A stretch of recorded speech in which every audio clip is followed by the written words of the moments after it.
answering my inbox and stuff like that to like, I look up, it's like 3 hours later, and I'm like, bro, what are you doing? Like, I didn't do anything else, and I'm like, and then I try to tell myself, like, well, you on task, girl, because your work is social media, but then it's like, I still didn't get the rest of my stuff done, like, on the side, and like, the back office end. So, like, what do I do? Like, well, do you think that, so when you say that the social media part, are you in a position where you have to be, like, is it technically your job to be answering these things?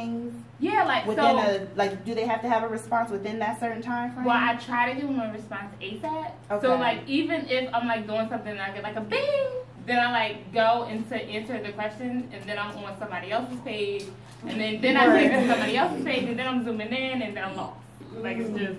That happens, so that happens. I have to figure out. I don't know. If you don't mind me asking as well, so the social media, like, what kind of business is that for? Because I'm trying to, what you want to ask yourself, is this something where the customer's not going to die if they literally wait 45 minutes? Or is this something like that's a service or, you know, something truly time sensitive? I mean, so like I sell like hair, skin, and nail pills, shakes, cleanses. It's like all 100% natural. Have you ever heard of it? It works. Yeah, I've heard of it. Yeah, so that's what I do. So it's like I sell it on like all social media avenues. Okay. So like sometimes it could be like super busy, and then I don't want to.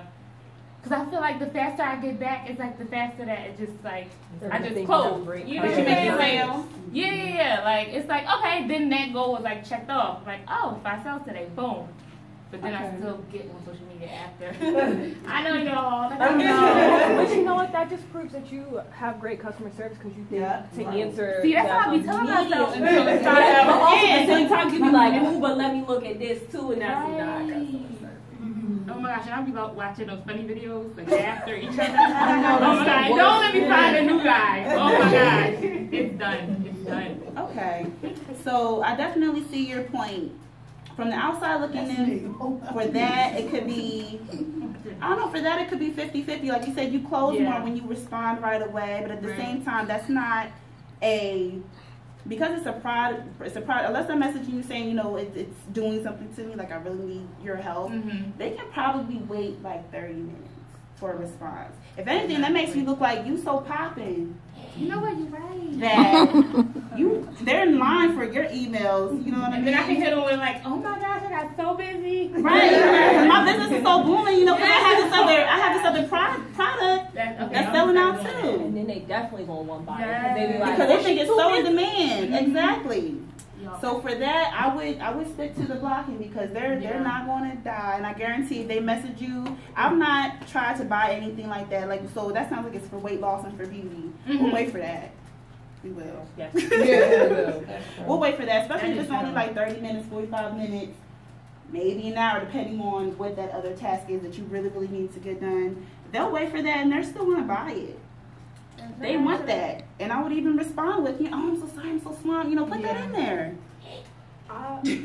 30 minutes, if someone responds to me customer service within the same day, that to me is great customer service. If within the same day, it don't even have to be within 5 minutes. As long as it's the same day, I'm like, dang, this customer service is jumping. Right. A+, and I will leave a great review on that customer service. You give reviews.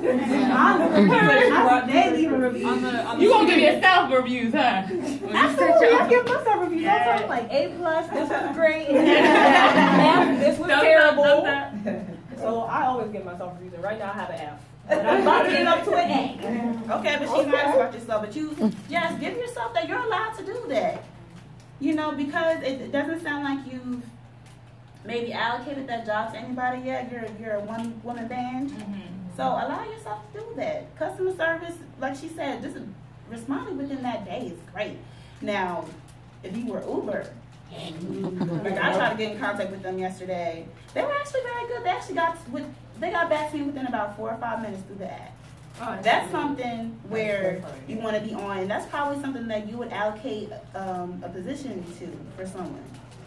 You know what I mean? So as your business grows, if you want to have that reputation that the response is immediate, you know, consider even allocating that job to someone else as it continues to grow. That's another thing that I actually should have mentioned it as well.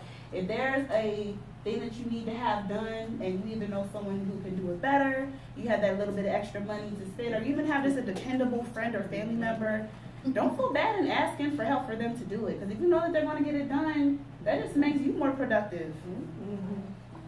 So that was a really good question. Sorry, Go ahead. I actually have a virtual assistant who does all my social media because I hate doing it. And it's like $35 an hour to pay her, but she does in 2 hours what would take me 5 hours. Wow. Yeah, so that helps a lot. Well, I wish I could pay somebody to like do my job. I'm about to give me an assistant. No, I didn't ask my question. Oh, that one.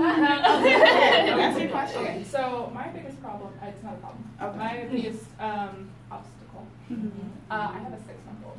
Oh. Yeah, so he's awesome. He's not a problem. But working from home, we're working instead of daycare, and the past few months have been a struggle because I can't set specific times. I don't know when he's going to be awake, when he's going to need me, when he'll actually be happy by himself. So, like figuring out how to be flexible but still get, your certain things done. That's Nap time. Yeah. Nap time.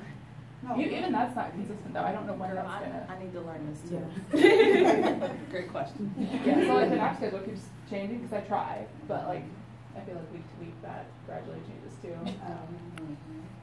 That is where you would need to be flexible. So especially for that situation, because your time to work on your task is so precious, you would especially need to be the one to like cut out other distractions, because when he is sleeping, it's your son, right? Yeah. When he's sleeping and you have that, how long, like longest time that he'll maybe be napping or just content? Longest nap would be like an hour and a half, but sometimes it's just half an hour. Just half an hour? Yeah.